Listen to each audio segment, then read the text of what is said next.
आज एक इजलास हो रहा है। इजलास में वो कोशिश होगी जो एक दफ़ा इस मुल्क से पहले कोशिश हुई थी 1970-71 में। एक माइनॉरिटी बैठ के मेजॉरिटी को कोशिश करेगी कि किसी तरह इनको रेस से बाहर किया जाए। यानी उनकी कोशिश क्या होगी कि किसी तरह तहरीक इंसाफ को इलेक्शन ना लड़ने दिया जाए या इनको किसी तरह बाहर किया जाए इलेक्शन रेस से, क्योंकि उन सबको ख़तरा है कि इलेक्शन हो गया तो उनकी ये जो हमारे ऊपर इनको मुसल्लत किया हुआ इन सब की सियासी कब्रें खुल जाएंगी। तो लिहाजा ये आज कोशिश होगी पूरी। लेकिन जिस चीज़ के ऊपर मैं बात करना चाहता हूँ इससे बहुत अहम है। आज हमारे कारकुनों को पकड़ा जा रहा है। एक ऐसा क्रैकडाउन हुआ है जो कि मेरी ज़िंदगी में किसी जमहूरियत में इसकी मिसाल नहीं है। शायद आमरीत में हो, क्योंकि मैं तब क्रिकेट खेलता था, मुझे इतना याद नहीं है जनरल ज़िया-उल हक के ज़माने में, लेकिन मैंने सुना है कि पीपल्स पार्टी के लोगों से था इस तरह का, उनके हालात ऐसे थे। लेकिन जनरल मुशर्रफ का मार्शल लॉ तो मैं जानता, मैंने कभी इस तरह का क्रैकडाउन नहीं देखा। पता नहीं कितने 100 वर्कर्स यहाँ इधर से उठा लिए हैं, पिंडी में, इस्लामाबाद में लोगों को पकड़ रहे हैं, जेल में पकड़ रहे हैं, फैसलाबाद में। यानी एक ऐसा है कि जिस तरह तहरीक इंसाफ कोई इतनी खौफनाक जमात है, कोई मुजरमों की जमात है कि इनको जिधर पकड़ो इनको जेलों में डालो। मीडिया के ऊपर प्रेशर है कि इसको दिखाओ ना। जो एंकर, जो मीडिया हाउस थोड़ा मुझे दिखाता है उसके ऊपर एक्शन लिया जाता है। और आज मैं समझता था कि मैं अपनी सेंचुरी पूरी नहीं की, 97 मेरे ऊपर केसेस हैं। जब अदालत से पता चलवाया कि जनाब कितने टोटल केसेस तो बताएं, क्योंकि छुपाए हुए केसेस थे। जिस तरह हसन न्याजी को वो बेल लेके निकला है और जैसे ही बाहर निकला उसको पकड़ लिया और कोई और केस दे दिया उसका, तो पता चला कि मेरे ऊपर इस वक्त 143 केसेस हो चुके हैं। यानी पाकिस्तान की तारीख के सारे रिकॉर्ड मैं तोड़ चुका हूँ। क्रिकेट में मैंने कई रिकॉर्ड तोड़े थे, लेकिन आज केसेस के रिकॉर्ड तोड़ चुका हूँ। दहशतगर्दी के केसेस हैं, ज़्यादातर दहशतगर्दी के केसेस हैं, और भी जो गद्दारी के केस हैं, तौहीन मज़हब के केस, वो भी एक केस कर दिया। मदीना में किसी ने कुछ कहा इनको और मेरे ऊपर केस हो गया बैठे हुए। और उसके अलावा हर किस्म का केस।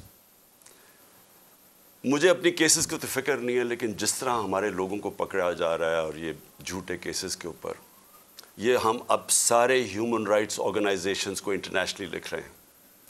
हम अपनी अदलिया से पूरा कोशिश कर रहे हैं कि हमारी अदलिया इस वक्त हमारे फंडामेंटल राइट्स की हिफाजत करे। जो ऐसी एक तरफ इलेक्शन अनाउंस हुआ है और एक तरफ सारे हमारे वर्कर्स पकड़ रहे हैं, कोशिश करते हैं रैली निकालने की, तब हमारे ऊपर ही हमला और हमारे ऊपर ही केसेस।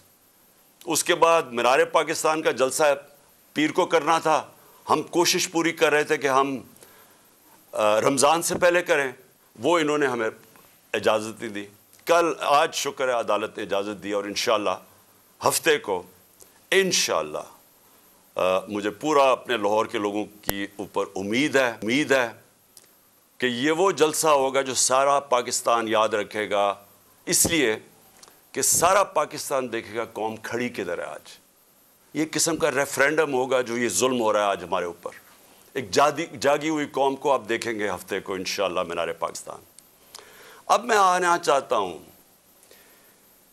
क्योंकि मुझे आज पता चला कि मेरे ऊपर कंटेम्प्ट हो गया कि मैं वहाँ इस्लामाबाद की अदालत में पहुँच क्यों नहीं सका जो वादा किया हुआ था। मैं आज ज़रा बताना चाहता हूँ कि मेरे ऑनरेबल चीफ जस्टिस साहब भी इस्लामाबाद हाई कोर्ट की, ये ज़रा देखें कि मेरे से हुआ क्या है। आपको पता होना चाहिए कि पाकिस्तान की तारीख में कभी किसी पॉलिटिकल या एक्स प्राइम मिनिस्टर से ऐसा हुआ जो मेरे पिछले हफ्ते मेरे से हुआ है। मुझे 5 घंटे लगे वहाँ से टोल प्लाज़ा इस्लामाबाद के मोटरवे से जुडिशल कॉम्प्लेक्स में पहुँचने के लिए 5 घंटे लगे। सारी रास्ते नाके, सिर्फ एक आदमी के लिए मोटरवे तकरीबन बंद किया हुआ था, मेरे लिए।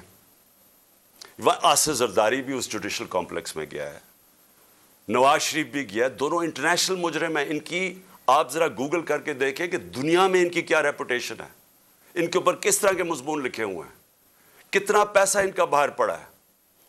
एक दूसरे को इन्होंने करप्ट किया, एक दूसरे को जेलों में डाला हुआ है, जरदारी को जेलों में डाला हुआ है। जनरल मुशर्रफ ने इनके खिलाफ क्या कहा है, जनरल बाजवा इनके मुतल्लिक क्या कहते थे जब तक कि डील नहीं होगी शहबाज शरीफ से। तो ये जब इसी जुडिशल कॉम्प्लेक्स में जाते थे तो कभी इनसे ऐसे हुआ है? रास्ता नाकों के अंदर रोक रोक के जो भी मेरे साथ थे लोगों उनको काट दिया ताकि अकेला जाए इमरान खान। मुझे उस वक्त अंदाज़ा हो रहा था, मैं समझा इसलिए अकेला चाहते हैं कि उन्होंने मुझे पकड़ना है। मैं ज़हनी तौर पे तैयार था कि आज ये मुझे पकड़ लेंगे, क्योंकि यही तो यहाँ सारा ड्रामा ज़मान पाक के बाहर हुआ। जो फौज आई हुई है, 3 तरफ से हमला हो रहा है ज़मान पाक के, पता नहीं कौन मुजरिम यहाँ छुपा हुआ है। तो जिस तरह की फ़ौज वहाँ इकट्ठी की हुई थी, कभी किसी के लिए ऐसी फ़ौज इकट्ठी की है? फिर जैसे जैसे हम करीब आता गया, लोग हमारा तो कारकुन कोई 4% भी नहीं था, बाकी तो सारे आम लोग, मुकामी लोग निकल के आ गए। सबको पता चल, सारी कौम को पता चल गया कि आज मुझे पकड़ना है इन्होंने। लोग खुद निकल के आ गए। जैसे ही मैं पास जाता रहा तो मैंने देखा कि पुलिस की नफरी बढ़ती गई और हमारे ऊपर अटैक हो गया टेयर गैस का। अब कोई कुछ नहीं कर रहा था, क्यों टेयर गैस फेंकी गई? इश्तियाल दिलवाने के लिए। मुझे नजर आया कि ये तो एक कोशिश की जा रही है कुछ तसादम करने के लिए। फिर मैं रुका और मैं चाहता हूं चीफ जस्टिस साहब अब देखें मेरे से हुआ क्या है। फिर आगे गया, फिर टेयर गैस शेलिंग हो गई। भाई यहां भी मेरे साथ लोग गए लाहौर हाई कोर्ट में, पब्लिक साथ थी। जब अनाउंस हो जाता है कि मैं आ रहा हूं तो कारकुन ज्यादातर हमारे सारे आते हैं, साथ चलने शुरू हो जाते हैं। तो यहां तो कुछ नहीं हुआ। यहां मैं गया, कारकुन बाहर, मैं जाके अदालत में अटेंड करके वापस आ गया। इधर क्या मुश्किल थी कि अदालत कई चंद मील अदालत से पहले ही मेरे ऊपर टेयर गैसिंग शुरू हो गई। इश्तियाल दिलवाया बड़ी मुश्किलों से। अगर आप वो देखें मैं कैसे पहुंचा दरवाजे के ऊपर, और दरवाजे पे अभी पहुंच रहा हूं तो ऊपर से पुलिस वाले पत्थर मार रहे हैं। कभी ऐसा देखा है कि एक पार्टी का लीडर पहुंच रहा है वहां और मेरे से पहले पत्थर मारने शुरू कर दिए? छत के ऊपर पुलिस वाले पत्थर मार रहे हैं नीचे। अब नीचे से तो कोई पत्थर ऊपर जा नहीं सकता था, तो क्यों पत्थर मार रहे थे? सवाल ये है कि वो क्या अपने आप को वो अपनी दिफा कर रहे थे? फिर से मैं कहता हूं उतनी चौथी पांचवी स्टोरी में नीचे तो पत्थर जा ही नहीं रहा था, ऊपर टेयर गैस शेलिंग भी और पथराव भी। मैं 40 मिनट दरवाजे के बाहर खड़ा रहा ताकि मैं किसी तरह अंदर जा सकूं। और 40 मिनट के बाद जब थोड़ा सा सेटल हुआ मामला बाहर, क्योंकि लोगों को वहां तो लोग इंतशार शुरू हो गया था, जब पथराव हो रहा था वो भी आवाज मार रहे थे। आखिर में जब थोड़ा सेटल हुआ, 40 मिनट के बाद मैं अंदर घुसने की कोशिश की। पहले तो वो कोशिश करें कि गेट बाहर की तरफ खोले। अब ये मैं आपको बताना चाहता हूं, गेट बाहर क्यों खोल रहे थे? क्योंकि गेट तो खुलते थे अंदर। बाद में जब मैं अंदर घुसा मुझे समझ आई वो कोशिश क्या कर रहे थे कि बाहर से गेट इस तरफ खोलें जिधर मेरी गाड़ी एंटर करी थी, कि जैसे ही गाड़ी अंदर जाए तो गेट बंद कर दें।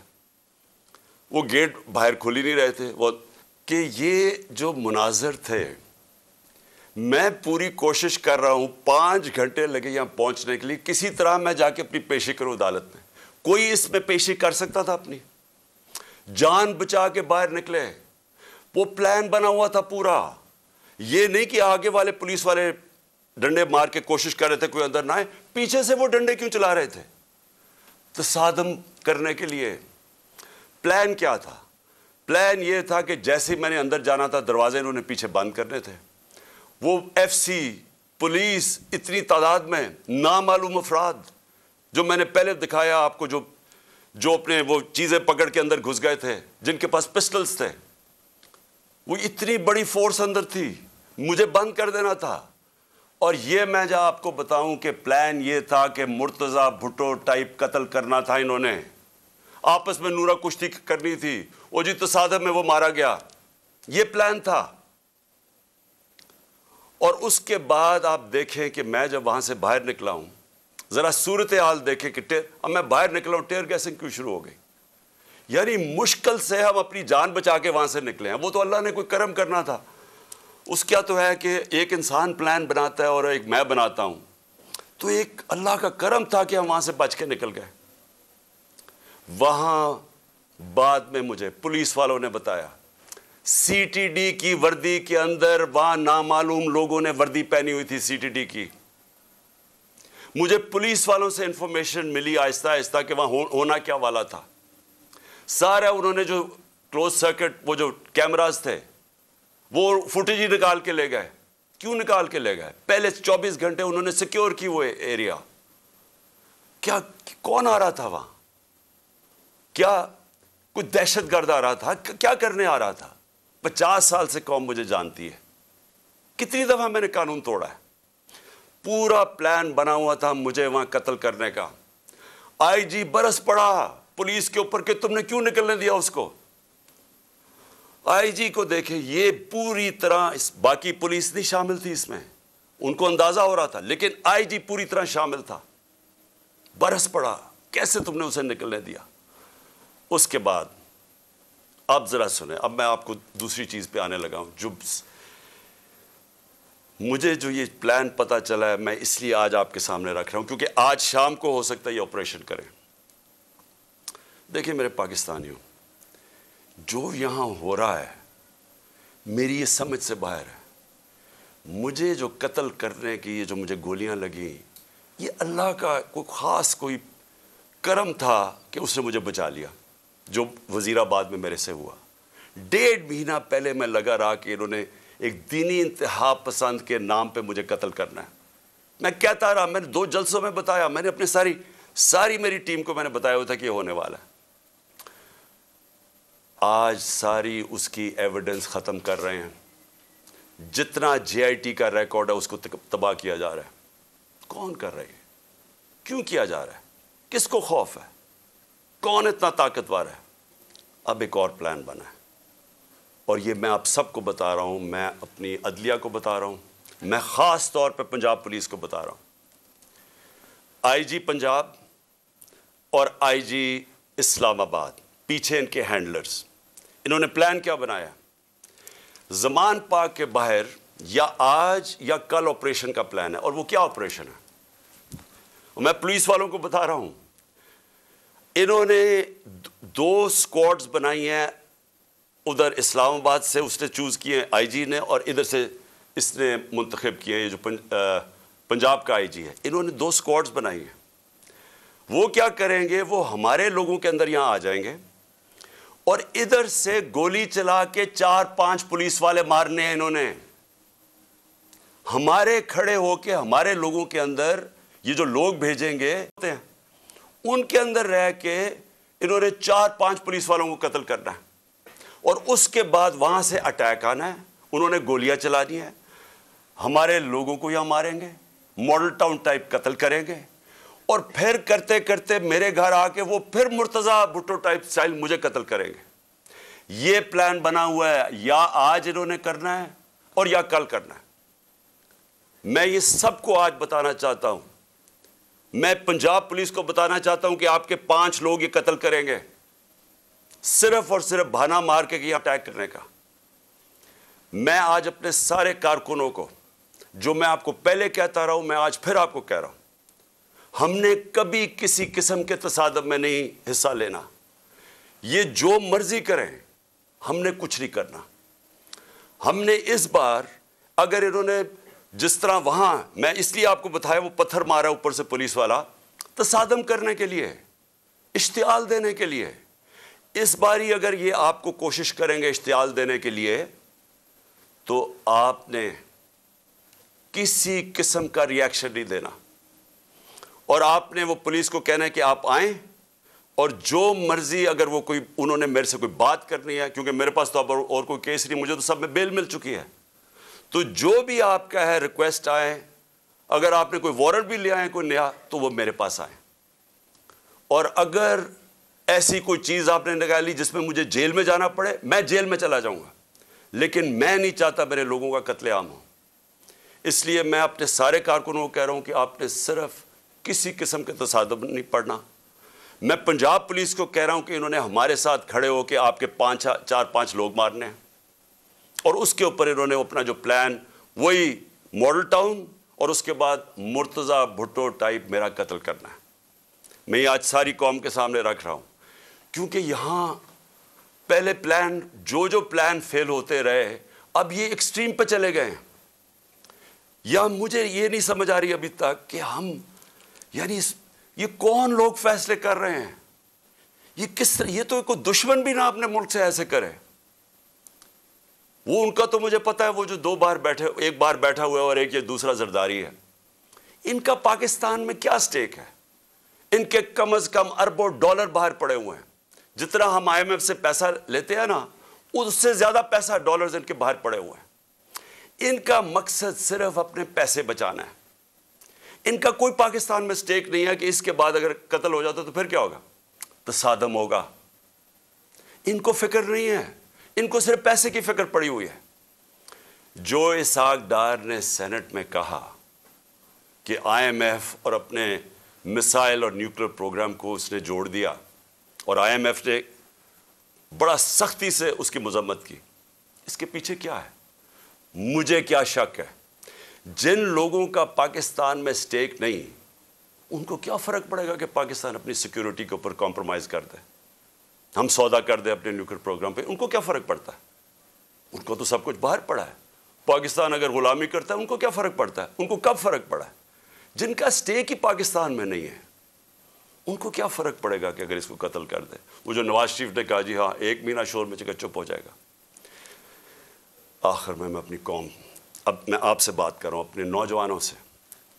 देखें, ये बड़े आपने समझनी है एक चीज़ कि देखें, ये जुल्म जो हमारे ऊपर हो रहा है, ये जो मुझे कोशिश कर रही है मारने की, इसका मकसद सिर्फ एक है कि इंसानों को जानवरों की तरह रखो, भेड़ बकरियों की तरह रखो, खौफ की वजह से।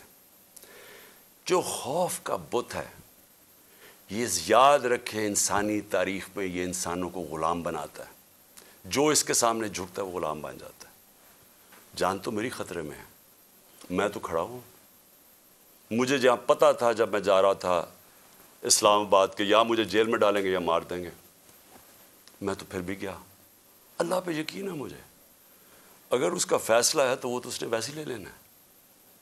लेकिन आप सबको मैं आज कह रहा हूँ, ये जिस तरह के मुजराइम पेशा लोग ऊपर बैठ गए हैं, और ये जो हमें अपनी ग़ुलामी करवाना चाहते हैं, साथ मिले हुए हैंडलर्स, मेरी कौम एक बात सुन लेना कि अगर इस तरह ये मुल्क के ऊपर बैठे रहे, आपका कोई मुस्तकबिल नहीं है। 11 महीने में इन्होंने हमारे मुल्क को घुटनों पे ले आए हैं। आज पाकिस्तान की कोई दुनिया में इज्जत नहीं है। बेकारियों की क्या इज्जत होती है?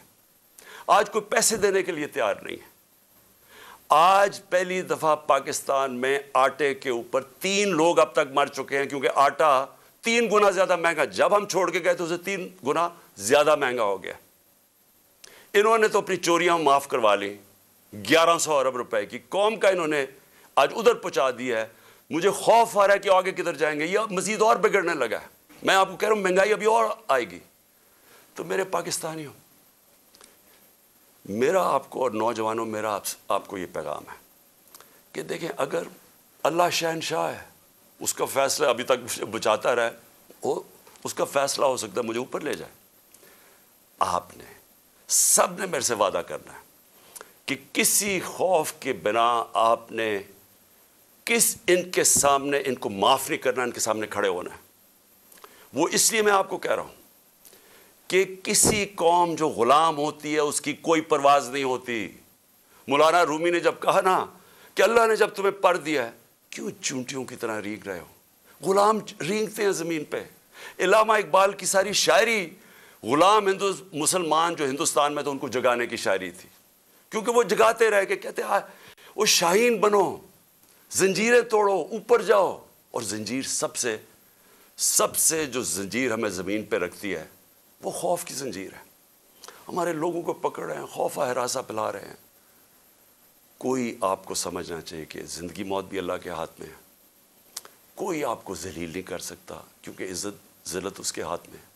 और ये जो पुलिस वालों से गलत काम करवाते हैं, मैं सारे पुलिस वालों से और जो भी तनख्वाहदार हैं, सरकारी महकमे में रेंजर्स हैं, सब हैं, मैं अब सबको एक चीज़ कहना चाहता हूँ, अपनी रिस्क के ग़ुलाम ना बने, अपनी तनख्वाह के ग़ुलाम ना बने।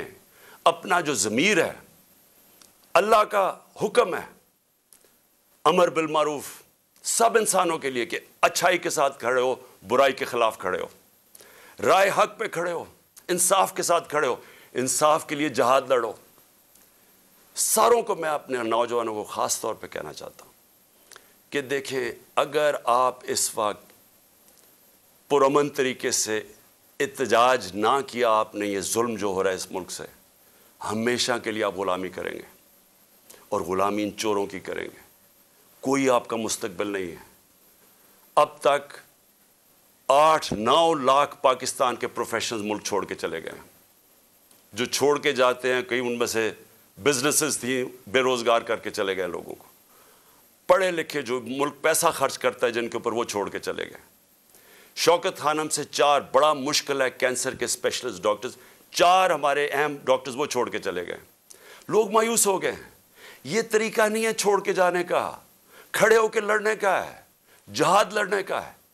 और आप सबको, मैं जेल में जाता हूं या मुझे ये कुछ कर देते हैं, आप सब ने खड़े होना है, कभी हार नहीं माननी, आखिरी गेंद तक मुकाबला करना है आपने। और मैं समझता हूं कि अल्लाह वाज़े तौर पे कुरान में कहता है कि मैं कभी किसी कौम की हालत नहीं बदलता जब तक वो खुद अपनी हालत बदलने की कोशिश ना करे। ये जो प्लान बनाया हुआ है आज का, मैं फिर से बता रहा हूँ सारी कौम को कि ये करने जा रहे हैं। लेकिन मुझे जो अफसोस है कि देखिए इनके ज़हन, पंजाब पुलिस के लोग मार देंगे खुद ही।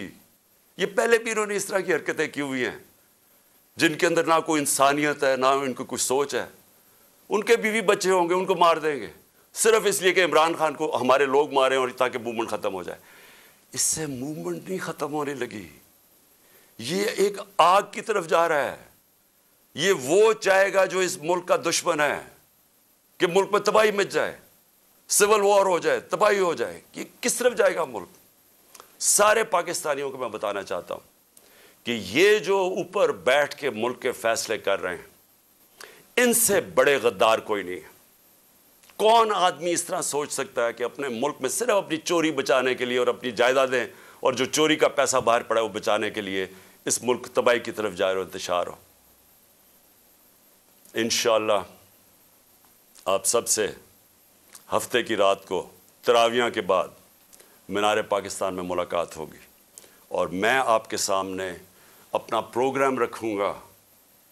अल्लाह ने अगर ज़िंदगी दी, आपके सामने प्रोग्राम रखूँगा कि कैसे हमने अपने मुल्क को इस दलदल में से निकालना है, जिनको एक साजिश के तहत चोरों को लाके आज पाकिस्तान को जिधर फंसा दिया गया। पाकिस्तान जिंदाबाद। सुप्रीम कोर्ट के मंसूर अली शाह साहब जस्टिस एक ऑर्डर पास किया उनकी बेंच, और उस ऑर्डर के अंदर उन्होंने बड़ा क्लियर बता दिया कि जी बरियत की जो दरखास्तें हैं वो कब कब लगेंगी। उसमें से एक वजह उन्होंने बताई कि जी जब कोई क्राइम ही ना हुआ हो तो बरी कर दें ताकि अदालतों पे बोझ ना रहे, वो केसेस चलते ना रहे। सुप्रीम कोर्ट ये मिसालें कब बनाएगा ऐसे लोगों के खिलाफ जो इस तरह की एफआईआर काट रहे हैं, वैसे ऑफिसर्स और ऐसे लोग जो इस तरह के केसेस को जजेस चला रहे हैं। रहमत का महीना आ गया है, बख्शिश का सफीना आ गया, होगी मुलाकात उलमाए दीन से जो देंगे इत्तेहादे बैनुल मसालिकीन का दर्स। जिक्र होगा अंबियाए कराम, रमज़ान की स्पेशल ट्रांसमिशन रमज़ान में।